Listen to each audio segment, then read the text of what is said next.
Today we are asking Mr. Bukovski to make a few comments about the growing deficiency of democracy in Europe. That was one of the bottom lines of his book, Judgment in Moscow. In your book you wrote about convergency, the theory that actually the Western countries merge into one big organism with Russia. Well, to begin with, convergence as theory came very early in 20th century. As you know, historically, the socialist movement in the world got split at the beginning of the 20th century into what they called Bolsheviks and Mensheviks. Mm-hmm. Now, the difference between them was not very significant. Simply, Mensheviks wanted to achieve the same goals, only by more slow means, reformists rather than revolutionary. Mm-hmm. But the fact remains that while Bolsheviks have won in the East, the Mensheviks have won in the West. And that's what lots of people in former communist countries did not realize. I didn't realize it too until I came to the West, and suddenly discovered that they have more socialism than we used to have in the Soviet Union, simply because socialists have won here. I mean, look at Britain. They have the same medical system as the Soviet Union used to have.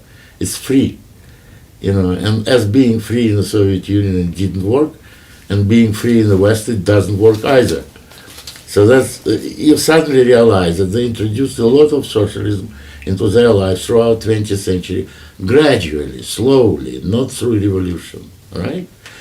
And the theory was, mostly popular among the left wing and the socialist parties, that one day this divide between Bolsheviks and Mensheviks will be closed.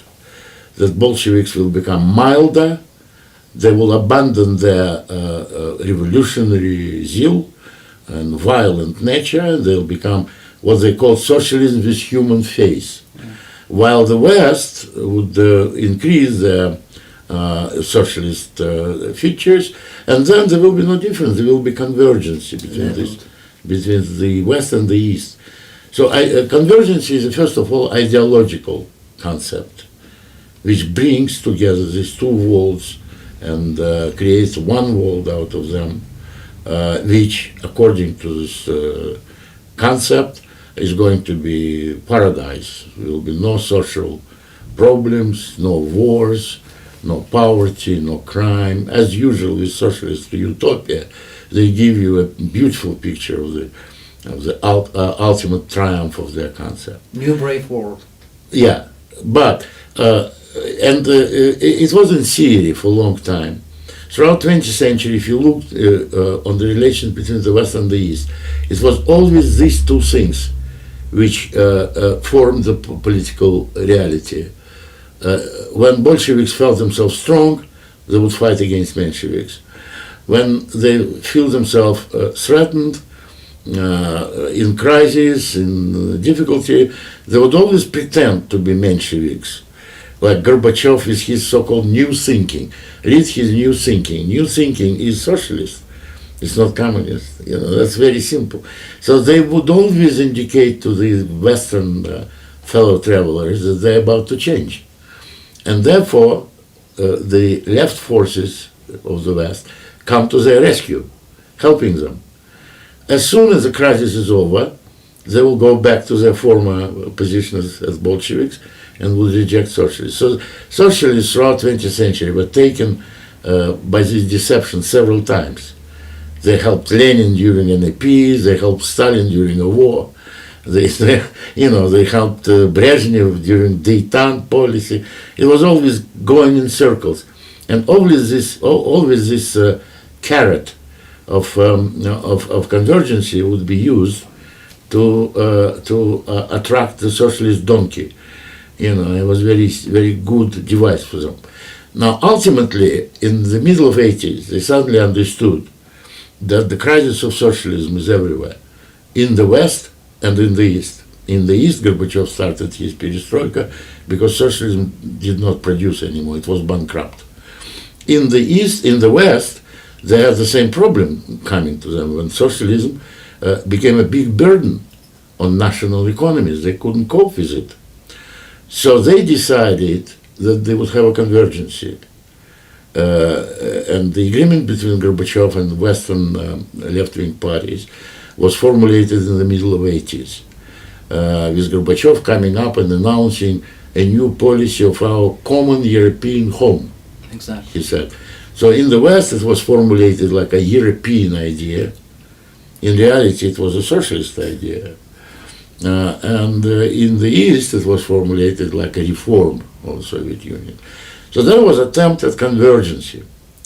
Now, attempt was unsuccessful, as we know, because the Soviet system could not withstand this degree of freedom. As soon as it was given, people took everything, and they overthrown the system in Eastern Europe as well as in the former Soviet Union. So the convergence stopped because there was nothing to be converged with. It continued in the West under the name of European Union, but it did not go in the East. And gradually it started absorbing the East European countries into its system, with Eastern Europe becoming members of the European Union, and thus being connected to this concept, to this project. And finally in the Soviet Union, or rather in Russia, we had a restoration process started by Putin and others. With the KGB coming to power, they have renewed the old policies of the Soviet Union in foreign relations, trying to restore the sphere of influence of the Soviet Union everywhere, and returning some elements of Soviet system in Russia. And therefore, once it was consolidated, it renewed its effort of having convergence with the West. So in today's world, Putin is very happy about the European Union. I mean, he is very critical of everything in the West, be it national governments or international organizations, except one, European Union. He's very full of praises for it. In his articles, in his speeches, you remember his speech in Munich, which kind of alerted everyone because it was so hostile. It was hostile to everything but European Union. Just look at it. So he suddenly felt that he can now return to the old project. Wow, that's amazing. Is there any chance to actually reverse this project? If there is a chance, what can we do actually, we normal people, like ordinary people, to change? Well, there is always a chance. I mean, if we saw a chance in the Soviet system to fight against it, there is always a chance. I mean, European Union is at its infancy, it's still developing, and it already has a lethal disease. They can't cope with it. I mean, as usual, socialist utopia is beautiful, except there is no money for it. So they're running out of money, as it so often happens with socialist systems. And the European Union is not exception. They're now in deep crisis of the so-called sovereign debt, which is in reality a cost of socialism, which the national economies cannot bear. So it looks like they're going to be bankrupt, like Soviet Union, very soon. Some people claim that actually Germans are using actually money instead of army to take control over the Europe. That might have been their project at the beginning, but if you look at the situation today, Germany is paying for everyone. Germany is the main source of money today for the rest of Europe. Look, who is giving money to Greece, the bailout money? Germany. Who is giving money to Portugal? Who is giving money to Ireland? It all comes from Germany. So, and they themselves are not doing well. I mean, last year economy shows zero growth. Zero. That is very dangerous. That's a recession.